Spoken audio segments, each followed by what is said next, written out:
रायगढ़ में पुलिस ने कोयले की रैक से एक युवक का शव बरामद किया, जहां मृतक युवक की पहचान के लिए जुटी हुई है और आगे की कार्रवाई कर रही है। और अब बात करेंगे मनोरंजन की खबरों की। मशहूर लिरिक राइटर समीर अंजान की बेटी सुचिता ने मुंबई में शादी रचाई। इस कार्यक्रम में बॉलीवुड की सुपरस्टार एक्ट्रेस और सिंगर्स भी शामिल हुए। बॉलीवुड अभिनेता अक्षय कुमार अपनी पत्नी ट्विंकल खन्ना के साथ मुंबई एयरपोर्ट पर स्पॉट किए गए। मुंबई में चैरिटी के लिए ब्राइडल लुक में रैंप वॉक का आयोजन किया गया। इस रैंप वॉक में अभिनेत्री अदिति राव हैदरी ने अपने जलवे बिखरे। नेपियर में खेले गए पहले मैच में विराट की सेना ने कीवी टीम को 8 विकेट से मात देकर 5 मैचों में वनडे सीरीज में 1-0 से बढ़त बना ली। और इसी के साथ ही भारत को न्यूजीलैंड के खिलाफ उनकी धरती पर 10 साल बाद वनडे मैच में जीत नसीब हुई और भारत की कीवियों के खिलाफ न्यूजीलैंड में आखिरी जीत 11 मार्च 2009 को मिली थी। न्यूज पॉइंट सुपरफास्ट में फिलहाल इतना ही। दीजिए इजाजत। नमस्कार।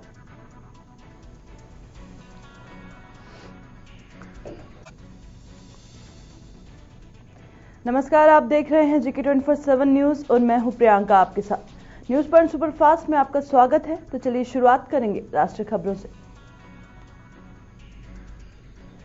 विदेश में इलाज करा रहे अरुण जेटली की जगह बजट में पहले पीयूष गोयल को वित्त मंत्रालय का अतिरिक्त प्रभार दिया गया है।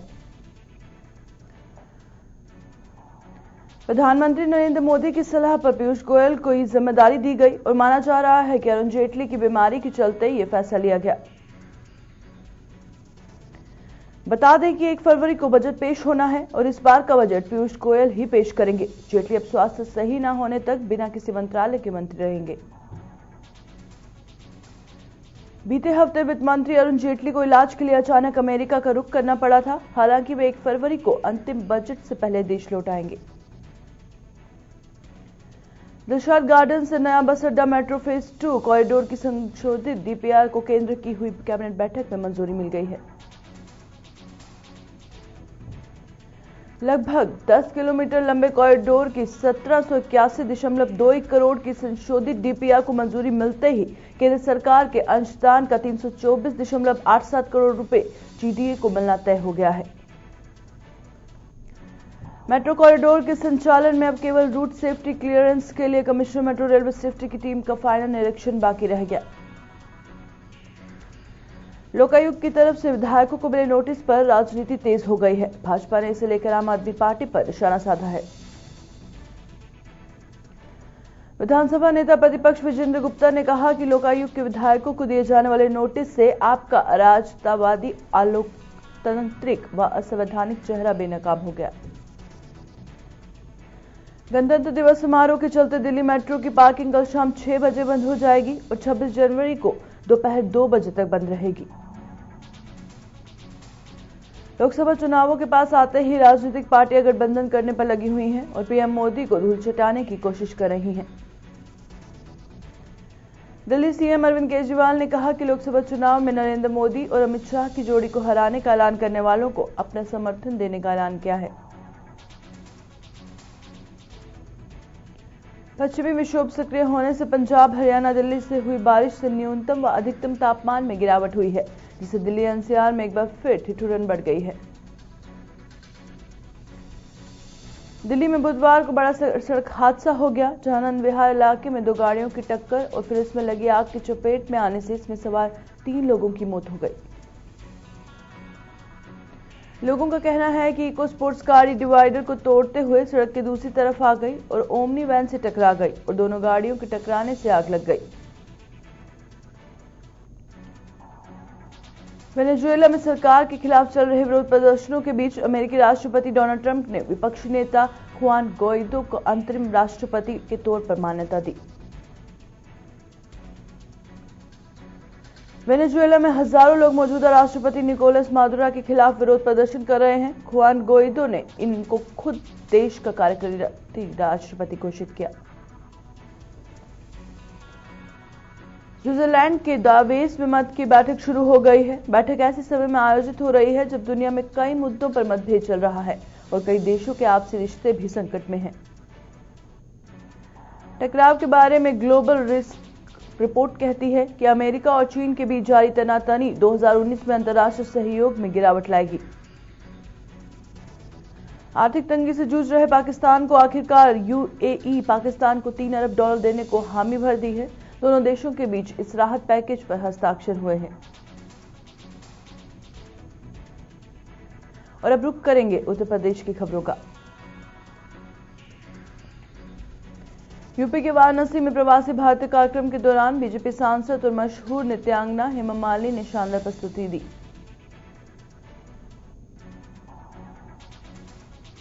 वाराणसी में प्रवासी भारतीय दिवस के कार्यक्रम में हेमा मालिनी के नृत्य का ऐसा समय बंधा कि लोग नजरें न हटा सके।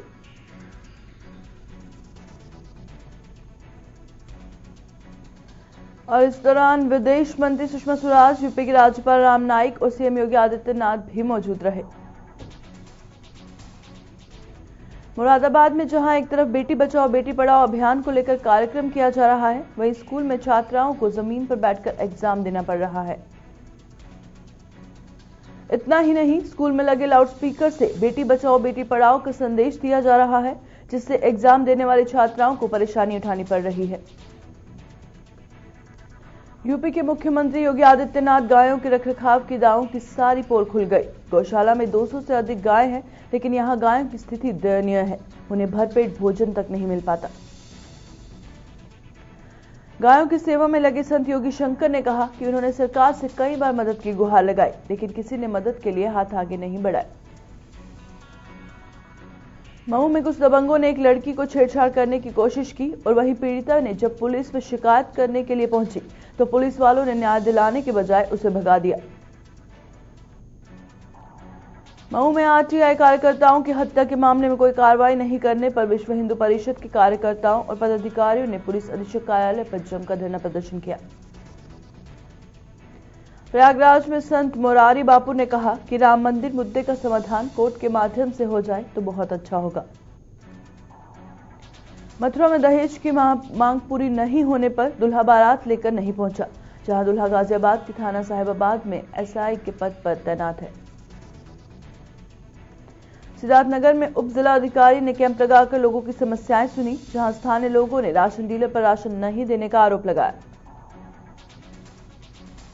कानपुर के नौबस्ता थाना में एक मकान की अचानक छत गिर गई, जिसमें 3 लोगों की दबकर मौत हो गई और 2 लोग गंभीर रूप से घायल हो गए। गाजीपुर में कांग्रेस कार्यकर्ताओं ने प्रियंका गांधी को राष्ट्र महासचिव बनाए जाने पर खुशी जाहिर की और एक दूसरे को मिठाई खिलाई। बदायूं में संदिग्ध हालात में एक विवाहिता की मौत हो गई, जहां मौके पर पहुंचे परिजनों ने ससुराल वालों पर दहेज हत्या का आरोप लगाया। रामपुर में एक घर में अचानक सिलेंडर फटने से घर के पर खच्चे उड़ गए और इस हादसे में एक युवक की मौत हो गई। वहीं पुलिस ने मृतक का पोस्टमार्टम करा दिया है। महाराजगंज के मुआवागादियों ने भारत नेपाल सरहद पर तार पर तार लगाने का अभियान शुरू कर दिया है, जिसको लेकर दोनों देशों को सेनाएं सतर्क हो गई हैं। गाजियाबाद में गन्ने के रस की खीर खाना एक परिवार को भारी पड़ गया, जहां खीर खाने से परिवार के सभी सदस्यों की तबीयत खराब हो गई।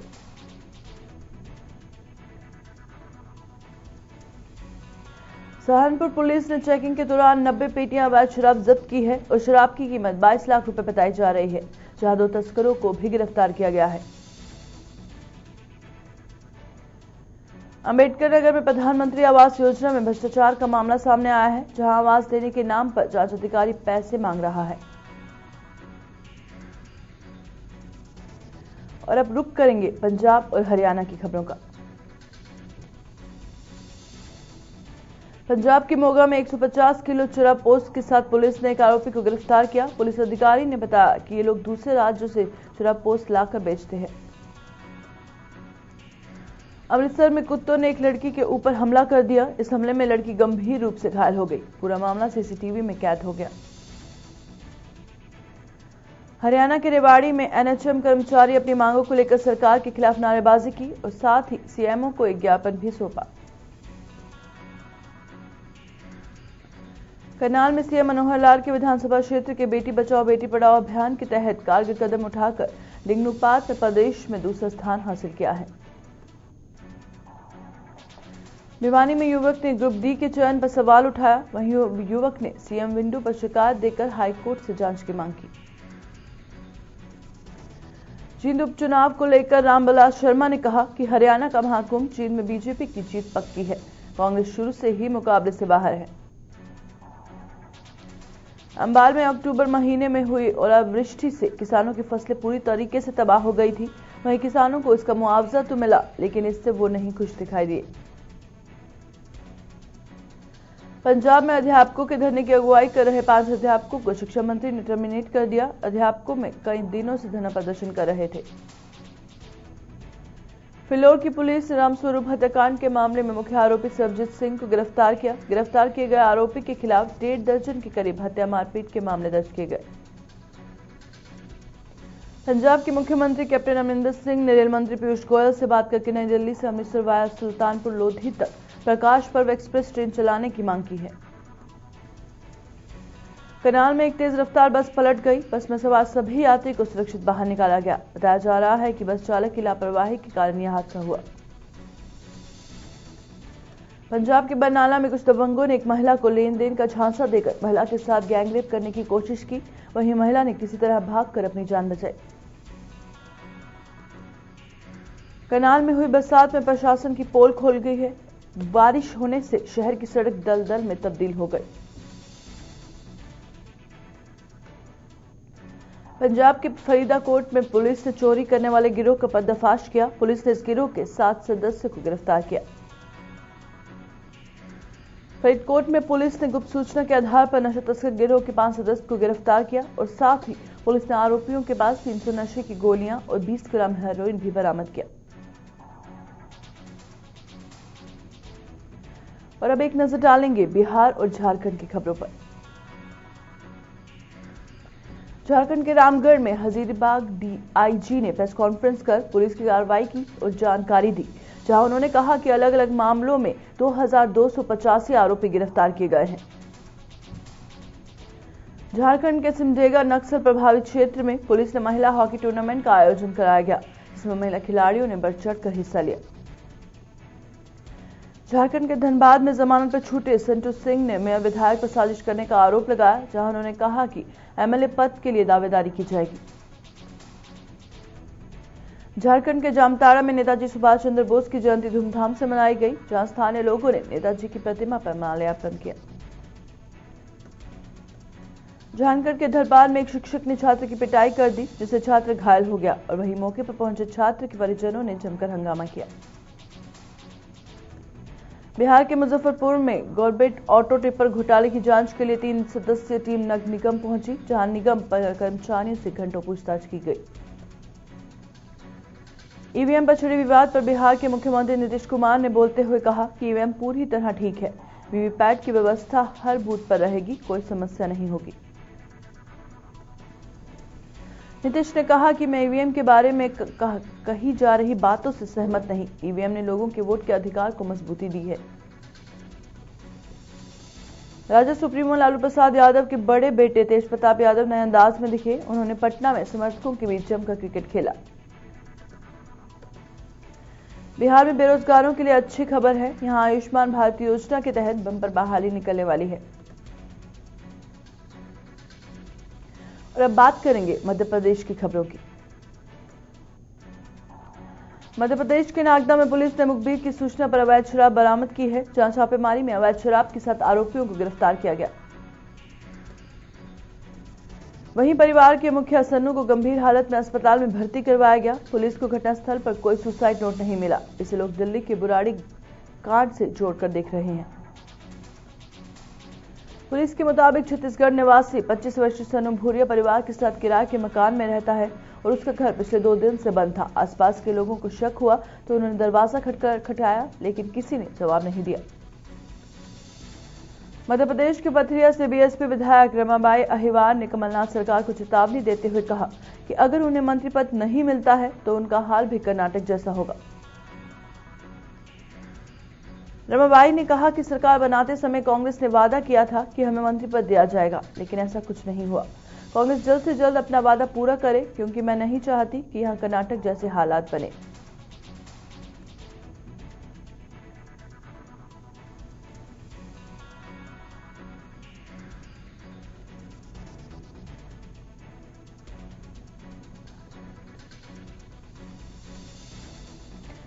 अब वक्त हो चला रहा है महाराष्ट्र की खबरों का।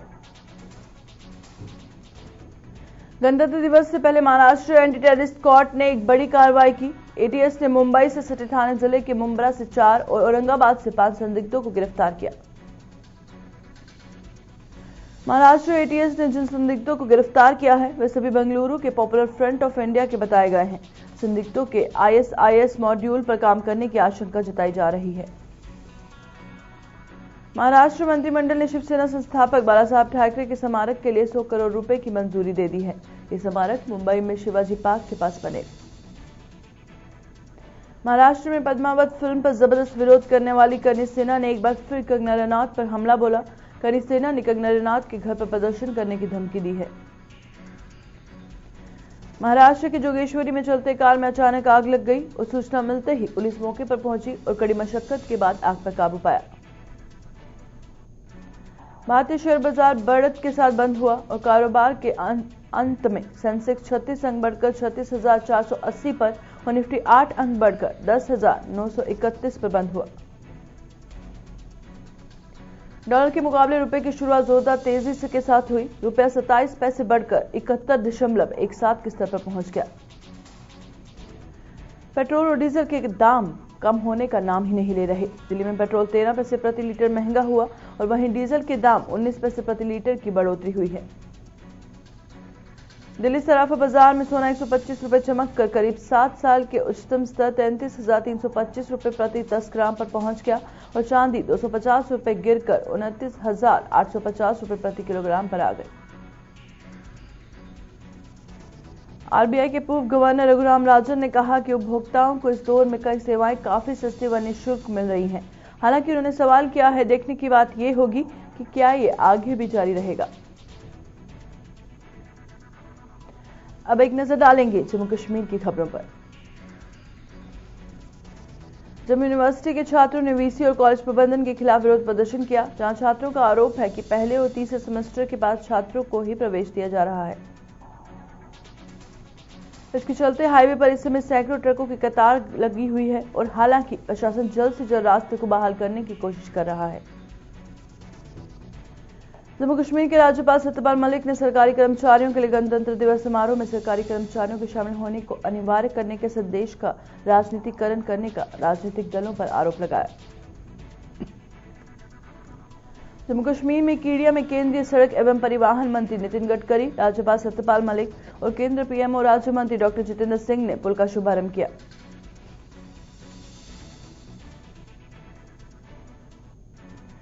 नितिन गडकरी ने कहा कि इलेक्ट्रिक बस से चालक से जम्मू कश्मीर क्लीन और ग्रीन बना रहेगा और जरूरत पड़ने पर हवा में चलने वाली डबल डेकर बसें भी चलाई जा सकती हैं।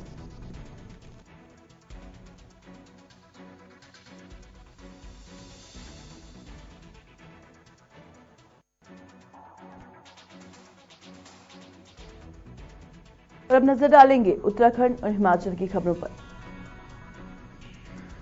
उत्तराखंड में गणतंत्र दिवस के मौके पर 57 पुलिसकर्मियों को सम्मानित किया जाएगा, जहां राज्यपाल बेबी रानी मौर्य पुलिसकर्मियों को सम्मानित करेंगी। हिमाचल के सिरमौर में एक दिवसीय जागरूकता शिविर का आयोजन किया गया, जिसमें प्रधानमंत्री स्वरोजगार सृजन योजना पर जानकारी दी गई। हिमाचल का सिरमौर मुफ्त गैस सिलेंडर बांटने के मामले में पहला स्थान प्राप्त किया है, जहां योजना के तहत महिलाओं को निःशुल्क गैस सिलेंडर बांटे गए। सिरमौर में बर्फबारी लोगों के लिए आफत बनी हुई है, जहां बर्फबारी होने से बिजली पानी सड़क व्यवस्था ठप हो चुकी है। मसूरी और ऋषिकेश में जमकर ओले गिरे। लगातार बारिश से सूचना उत्तराखंड शीतलहर की चपेट में आ गया है। और अब बात करेंगे छत्तीसगढ़ की खबरों की। छत्तीसगढ़ के रायपुर में स्मार्ट सिटी प्रोजेक्ट के तहत होशियार खंभे लगाए गए हैं, जो आपात स्थिति से लेकर प्रदेश सरकार के कार्यों का गुणगान करेगा। छत्तीसगढ़ के रायगढ़ से सड़क हादसे में 2 युवकों के बाद पुलिस विभाग और बस संचालकों ने एक बैठक की और इस बैठक में सामान्य नागरिकों ने भी हिस्सा लिया। रायपुर में कांग्रेस कार्यकर्ताओं ने बीजेपी सांसद को खोजने के लिए पैदल मार्च निकाला, जहां कांग्रेस कार्यकर्ताओं ने सांसद पर काम नहीं करने का आरोप लगाया। रायपुर पुलिस ने एक चेकिंग अभियान के दौरान एक सेक्स रैकेट का खुलासा किया है, जहां एक होटल में से छापेमारी के दौरान 4 लड़के और 4 लड़कियों